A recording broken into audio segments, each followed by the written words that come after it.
दोस्तों, अब तक आपने जाना कि कैसे रावण अपने घमंड में बिल्कुल अंधा हो चुका था। उसके लिए पाप और पुण्य में कोई अंतर नहीं बचा था।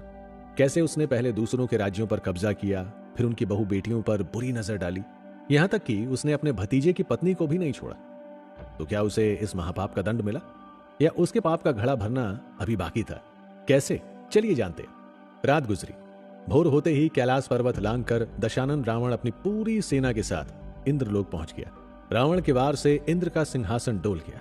देवताओं और राक्षसों की लड़ाई शुरू हो गई, लेकिन रावण की भयंकर मायावी सेना के आगे देवताओं की शक्ति कम पड़ गई। इंद्र के साथ सभी देवता स्वर्ग छोड़कर श्री हरि विष्णु की शरण में जा पहुंचे।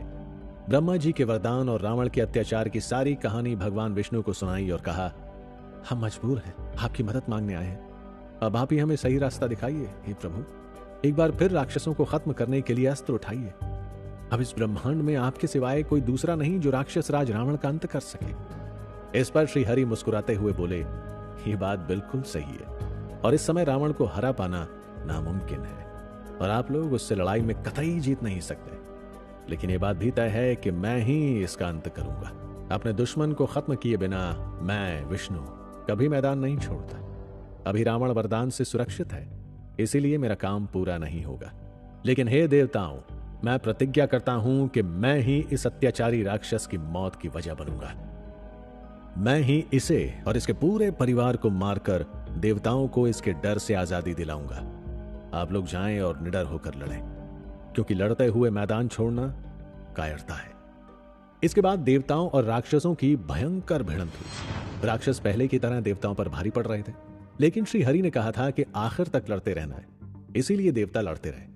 देवताओं में वसु और राक्षसों में सुमाली की लड़ाई देखने लायक थी, जिसमें वसु ने रावण के नाना सुमाली को मार गिराया। इससे दुखी होकर रावण 10 गुनी ताकत से देवताओं को मारने लगा। देवताओं की सेना तेजी से खत्म हो रही थी। तभी इंद्र ने देवताओं से कहा, रावण को तो मारा नहीं जा सकता, लेकिन उसे बंदी जरूर बनाया जा सकता है। यह सुनकर देवता रावण के पीछे भागे और इंद्र और मेघनाद आपस में भिड़ गए। मेघनाद को वरदान में जो तामसी माया मिली थी, उसके इस्तेमाल से मेघनाद बार बार अंधेरा कर देता था। इंद्र परेशान हो उठे और अपना रथ छोड़कर ऐरावत हाथी पर सवार हो गए। तभी मेघनाथ ने अपनी मायावी शक्ति से उन्हें बांध लिया और पिता रावण से बोला, हे राजन, मैंने इंद्र को ही बांध लिया। अब देवताओं से लड़ाई खत्म हो चुकी है, लंका वापस चलिए। मेघनाथ की बात सुनकर रावण की खुशी का ठिकाना नहीं रहा।